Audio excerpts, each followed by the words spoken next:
പിണറായി വിജയന് ചക്രശ്വാസം വലിച്ചുകൊണ്ടിരിക്കുകയാണ്. മറ്റൊന്നും കൊണ്ടല്ല, 2026 നിയമസഭാ തെരഞ്ഞെടുപ്പിന് മുമ്പായിട്ടുള്ള കളമൊരുക്കുകയാണ്. 2019 എവിടെ തകർച്ചയുണ്ടായി ലോക്സഭാ തെരഞ്ഞെടുപ്പിൽ, അതെല്ലാം തിരുത്തിക്കൊണ്ട് മുമ്പോട്ട് പോവുക. ഭക്തർ പറഞ്ഞ ഒരു കാര്യമുണ്ട്, അയ്യപ്പൻ പിണറായി വിജയന് പണി കൊടുക്കും എന്ന്.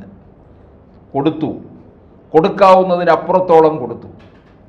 അതുകൊണ്ട് ജനങ്ങളുടെ മുമ്പിൽ തെറ്റുതിരുത്തി അഗ്നിശുദ്ധി വരുത്തി വരണം. ശബരിമലയിൽ പ്രായശ്ചിത്തം ചെയ്യണം. ഇതിനു വേണ്ടിയാണ് ആഗോള അയ്യപ്പ സംഗമം.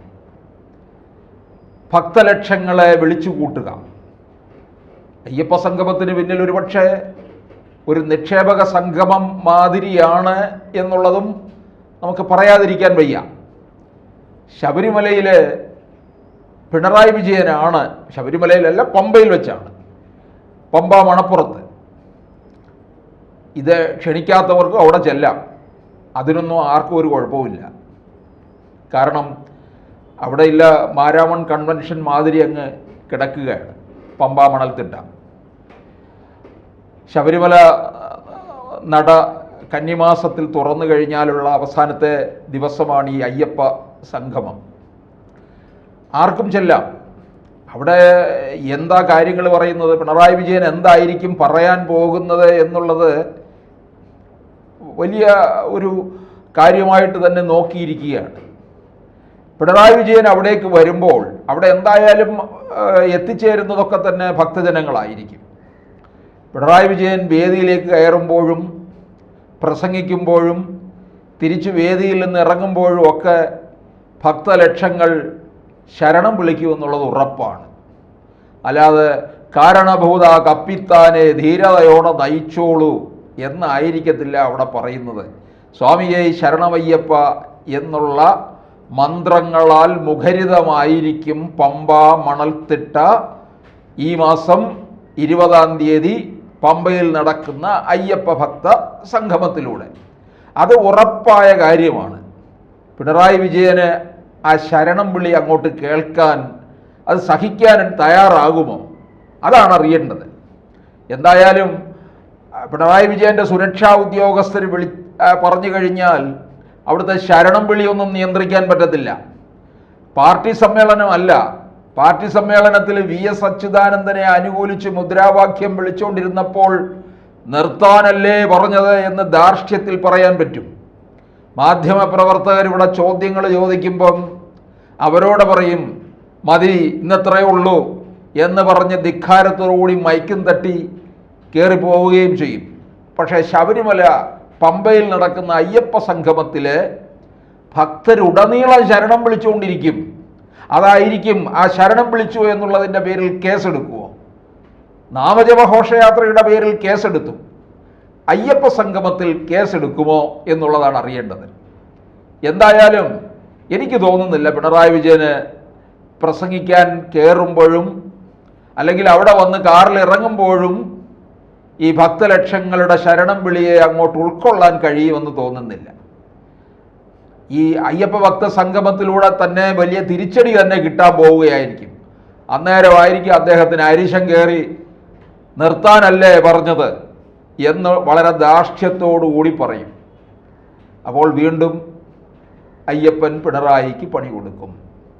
ശബരിമലയിലെ 2 യുവതികളെ ചാക്കിൽ കയറ്റിക്കൊണ്ട് വന്നതിൻ്റെ മുഴുവൻ പാപഭാരവും വഹിച്ചുകൊണ്ട് നടക്കുന്നത് പരിഹരിക്കാൻ വേണ്ടിയാണ് ഈ അയ്യപ്പ ഭക്ത സംഗമം. അവിടെ വന്ന് ഈ ശരണം വിളി കേൾക്കുമ്പോൾ അസഹിഷ്ണുതയോടുകൂടി എന്തെങ്കിലും പറഞ്ഞു കഴിയുമ്പോൾ പിന്നെയും പാവം കയറി വരും. ഇതായിരിക്കും സംഭവിക്കാൻ പോകുന്നത്. ഈ ഹൈന്ദവരുടെ മുഴുവൻ ഏകീകരിച്ച് കൊണ്ടുവരിക. ഞങ്ങൾ അയ്യപ്പ ഭക്തർക്കെതിരല്ല, ശബരിമലയ്ക്കെതിരല്ല. ശബരിമല ലോകം മുഴുവൻ അറിയണം. ഈ അവിടെ വരുന്ന ഭക്തജനങ്ങളെ ആരും നമ്മുടെ രാജ്യം മുഴുവൻ അറിയണം എന്നൊന്നും പറഞ്ഞുകൊണ്ട് നേരത്തെ ഒരു സമ്മേളനവും ഒന്നും നടത്തിയിട്ടില്ല. ഭക്തജനങ്ങൾ ഇത് പറഞ്ഞറിയുക മാത്രമാണ് ചെയ്തിട്ടുള്ളത്, അല്ലാതെ ഒരു സംഗമവും നടത്തിയിട്ടുള്ള അല്ല. പി സുബ്രഹ്മണ്യം സംവിധാനം ചെയ്ത സ്വാമി അയ്യപ്പൻ എന്ന് പറയുന്ന സിനിമ തമിഴ് ലോകത്തേക്ക് ചെല്ലുകയും അതിലെ തേടി വരും കണ്ണുകളിൽ ഓടിയെത്തും അയ്യപ്പസ്വാമി എന്ന പാട്ട് വളരെ ഹിറ്റാവുകയും ഒക്കെ ചെയ്തു കഴിഞ്ഞതിന് ശേഷം ശബരിമലയിലേക്ക് തമിഴ്നാട്ടിൽ നിന്ന് വലിയ ഭക്തജന പ്രവാഹമാണ് ഉണ്ടായത്. എം.എൻ. നമ്പ്യാരും ശിവാജി ഗണേശനും ഒക്കെ തമിഴ്നാട്ടിൽ നിന്ന് സ്ഥിരം വരുമ്പോൾ അത് തമിഴ് ലോകം അറിയാൻ തുടങ്ങി. എം.എൻ. നമ്പ്യാർ സന്നിധാനത്ത് സ്ഥാപിച്ചിട്ടുള്ള ഒരു ഗസ്റ്റ് ഹൗസ് തന്നെ ഉണ്ട്, നമ്പ്യാർ ഹൗസ് എന്നാണ് അറിയപ്പെടുന്നത്. തമിഴ്നാട്ടിൽ നിന്ന് വരുന്ന ഭക്തജനങ്ങൾ ഇപ്പോഴും ആ നമ്പ്യാരുടെ ആ ഗസ്റ്റ് ഹൗസ് അന്വേഷിച്ച് നടക്കാറുണ്ട്. പഴയ കാലത്ത് ചെയ്തതാണ്. പരിമിതമായ സൗകര്യങ്ങളേ ഉള്ളൂ. അന്ന് ശബരിമലയിൽ മറ്റ് ഒരു പാർപ്പിട സൗകര്യവും ഒന്നും ഉണ്ടായിട്ടില്ല എന്നുള്ളതാണ്. ആ സമയത്താണ് നമ്പ്യാർ അത്രയും അതവിടെ ചെയ്തത്. അപ്പോൾ തമിഴ്നാട്ടിലായാലും ആന്ധ്രയിലായാലും കന്നഡയിലായാലും ഒക്കെ ഭക്തജനങ്ങൾ അറിഞ്ഞറിഞ്ഞാണ്. മലേഷ്യയിൽ നിന്ന് വരുന്നുണ്ട്. അല്ലാതെ ഇവിടെ ഭക്ത സംഗമം നടത്തിയാൽ അത് പുറം ലോകം അറിഞ്ഞിങ്ങോട്ട് വരണമെന്നില്ല. ഈ സംഗമത്തിന് പിന്നിൽ നമുക്കറിയാം വേറെ ലക്ഷ്യമുണ്ട്. നിക്ഷേപക സംഗമം 1, 2 തദ്ദേശ തെരഞ്ഞെടുപ്പും നിയമസഭാ തെരഞ്ഞെടുപ്പും ആസന്നമായിരിക്കുകയാണ്. ഭക്തജനങ്ങളോട് മാപ്പ് പറഞ്ഞ് ആ വോട്ടത്രയും പെട്ടിക്കകത്താക്കി 3ാം വട്ടവും അധികാരത്തിൽ വരണമെന്ന് പിണറായി വിജയൻ ആഗ്രഹിക്കുകയാണ്. അതിനുവേണ്ടി തന്നെയാണ് ഇത്തരത്തിലുള്ള നീക്കം നടത്തുന്നത്. 2024 ലോക്സഭാ തെരഞ്ഞെടുപ്പിൽ നമ്മൾ കണ്ടതാണ് എങ്ങോട്ടേക്ക് പോയി ഹൈന്ദവ വോട്ടുകൾ.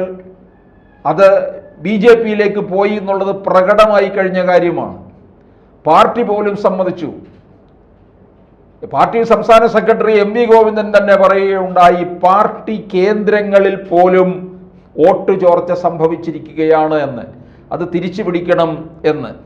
അതുകൊണ്ടാണ് ഹൈന്ദവരുടെ ഈ ആത്മീയമായിട്ടുള്ള ചില കാര്യങ്ങളിലൊക്കെ ഇപ്പോൾ ഇവർ കയറി കൈകടത്തിയിരിക്കുന്നത്. അപ്പോൾ ശബരിമല അവർക്ക് മനസ്സിലായി ഇതൊരു പ്രധാന ഇടമാണ്. ശബരിമലയിലെ യുവതീ പ്രവേശത്തിൽ CPMന് നന്നായി കൈപൊള്ളി എന്നുള്ളത് വ്യക്തമാണ്. അത് പാർട്ടി സമ്മേളനങ്ങളിലൊക്കെ വ്യക്തമാക്കിയിട്ടുള്ളതാണ്. അത് ഇവർ സർവേ വരെ നടത്തി. അതിലും കൃത്യമായിട്ട് വിവരം കിട്ടി. ശബരിമലയിൽ തൊട്ടപ്പോൾ കൈപൊള്ളി എന്നുള്ളത്. ശബരിമലയിലേക്ക് പോകുന്ന കേരളത്തിലെ ഭക്തജനങ്ങളിൽ നല്ലൊരു പങ്ക് CPMൽ പെട്ടവരാണെന്ന് പണ്ട് നായനാർ പറയുമായിരുന്നു. ശബരിമലയ്ക്ക് പോകുന്ന വഴിക്ക് എവിടെയെങ്കിലും CPMന്റെ പാർട്ടി ഓഫീസിൻ്റെ അവിടെ ഒരു കാണിക്കപ്പെട്ടി വെച്ചോളൂ, ആ കാണിക്കപ്പെട്ടി നിറഞ്ഞു കവിയുമെന്നാണ് നായനാർ പറഞ്ഞിട്ടുള്ളത്. അത്രയ്ക്ക് CPM ഭക്തരാണ് സന്നിധാനത്തേക്ക് പോയത്. അവരുടെ വോട്ടാണ് പോയത്. ആ വോട്ടെല്ലാം തിരിച്ചു പിടിക്കണം. അതിനുള്ള കണക്ക് കൂട്ടലാണ്. അതിന് പ്രായശ്ചിത്തമാണ് ഇപ്പോൾ പിണറായി വിജയൻ ചെയ്യുന്നത്. എനിക്ക് തോന്നുന്നു പിണറായി വിജയന് ക്ലിഫ് ഹൗസിൽ നിന്ന് നെയ്ത്തേങ്ങ നിറച്ച് ദൂതൻ വഴി, പ്രത്യേക ദൂതൻ വഴി ശബരിമലയിൽ എത്തിക്കുന്നു എന്ന് നമുക്ക് മനസ്സിലാക്കാൻ കഴിയുന്നുണ്ട്. മകരസംക്രമ സന്ധ്യയിൽ അയ്യപ്പ വിഗ്രഹത്തിൽ ഈ അഭിഷേകം നടത്തുന്നത് കവടിയാർ കൊട്ടാരത്തിൽ നിന്നുള്ള നെയ്യാണ്. അതുപോലെ എനിക്ക് തോന്നുന്നു എല്ലാ മലയാള മാസവും 1-ാം തീയതി ക്ലിഫ് ഹൗസിൽ നിന്നെങ്ങാനും നെയ്ത്തേങ്ങ നിറച്ചെത്തിക്കുന്നതായിട്ടാണ് തോന്നുന്നത്. കാരണം ഇതുവരെ ചെയ്തിട്ടുള്ളതിനെല്ലാം പ്രായശ്ചിത്തമായിട്ട് പിണറായിയും കുടുംബവും അത്തരത്തിൽ കാര്യങ്ങൾ ബുദ്ധിമുട്ട് നേരിട്ടുകൊണ്ടിരിക്കുകയല്ലേ. പല കേസുകളിലും പെട്ട് അഴിമതി ഒക്കെ തന്നെ വന്ന് മൂടിക്കിടക്കുകയാണ്. അപ്പോൾ അതിലൂടെ സംഭവിക്കാൻ പോകുന്നത് എന്തായിരിക്കാം? ജയിൽവാസവും വരെ സംഭവിക്കാം. കേരളത്തിലായതുകൊണ്ട് പിടിച്ചു നിന്നു. അപ്പോൾ അതിനൊക്കെ തന്നെ പാപപരിഹാരാർത്ഥമാണ് ഇപ്പോൾ ചെയ്തുകൊണ്ടിരിക്കുന്നത്. അതിലൊരു പാപപരിഹാരാർത്ഥമാണ് ഈ അയ്യപ്പ സംഗമവും എന്നാണ് മനസ്സിലാക്കാൻ കഴിയുന്നത്. അപ്പോൾ അത് തെരഞ്ഞെടുപ്പിലേക്കും വന്ന് വോട്ടും കിട്ടി 3-ാം വട്ടം അധികാരത്തിൽ വരികയാണെന്നുണ്ടെങ്കിൽ പിന്നെ പിണറായി വിജയൻ ശബരിമല എന്ത് ചെയ്യുമെന്ന് നമുക്കറിയത്തു പോലുമില്ല. ഊഹിക്കാവുന്നതേ ഉള്ളൂ. എന്തും ഏതിനും തയ്യാറെടുത്തായിരിക്കും പിന്നെ നിൽക്കുക.